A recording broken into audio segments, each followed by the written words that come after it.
ସାଙ୍ଗମାନେ ଏତେ ଦିନ ପରେ ଆଜି ଗୁପଚୁପ୍ ଟିକେ ତିଆରି କରିଛି।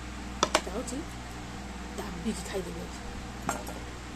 ଦେଖନ୍ତୁ କେଡ଼େ କେଡ଼େ ବାହୁବଳି ଗୁପଚୁପ୍। କିଏ ଖାଆନ୍ତୁ କିଏ ନ ଖାଆନ୍ତୁ।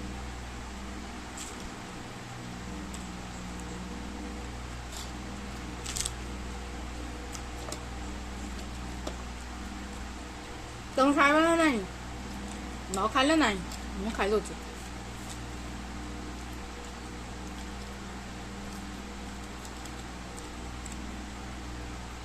କିଏ ଖାଲି ଖାଅ, ନହେଲେ ନାହିଁ। ମୁଁ ଆଉ ଖାଇସାରେ ତାପରେ ତମ କଥା ଚିନ୍ତା କରିବି।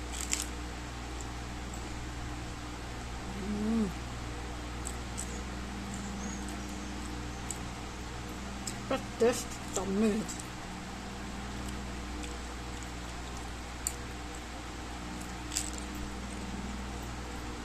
କମେଣ୍ଟକୁ ମୋର ଗୁପଚୁପ୍ ରେସିପି ଦରକାର, କମେଣ୍ଟ କରି ଜଣାନ୍ତୁ।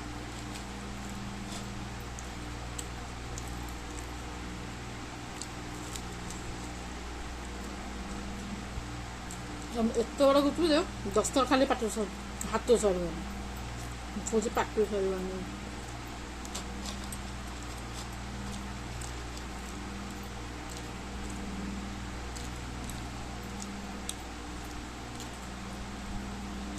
ମୁଁ ଖାଉଛି, ତମେ ଖାଲି ଦେଖୁଥାଅ।